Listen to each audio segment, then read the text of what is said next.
Flooding in the northern rivers is defined by 4 main river systems called catchments.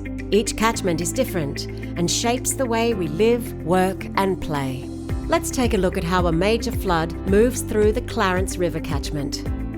The Clarence River catchment sits at the southern end of the northern rivers. Also known as the mighty Clarence, the Clarence River is the largest coastal river system in New South Wales, winding proudly through Bundjalung, Yagle and the northern parts of Gumbaynggirr countries.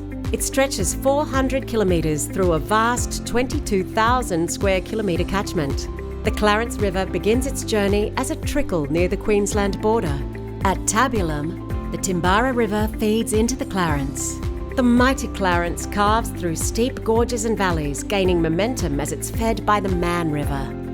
A significant tributary or river that feeds into the Clarence is the Orara River. Flows from the Orara River influence flood levels downstream, where the Clarence River reaches the floodplain. Grafton sits at a critical bend in the river.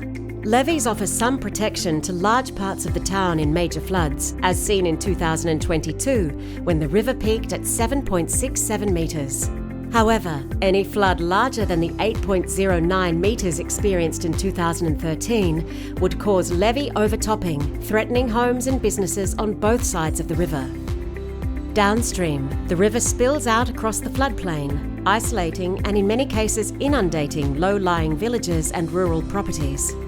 At Maclean, the town is protected by a levee wall with a height of 3.3 metres. In 2022, the flood peak of 3.36 metres was held back by additional sandbagging on top of the levee. In the lower catchment, river islands and cane farms are submerged as the river rushes towards the river mouth at Yamba and Iluka. King tides and storm surges slow the river's flow, pushing water further inland. Prolonged inundation in 2022 devastated farming communities and left surrounding villages and towns cut off for days. Flooding in the Clarence River catchment is shaped by its vast scale, unique landscapes and coastal influences. By understanding these dynamics, we can plan and prepare for future floods. Know your river.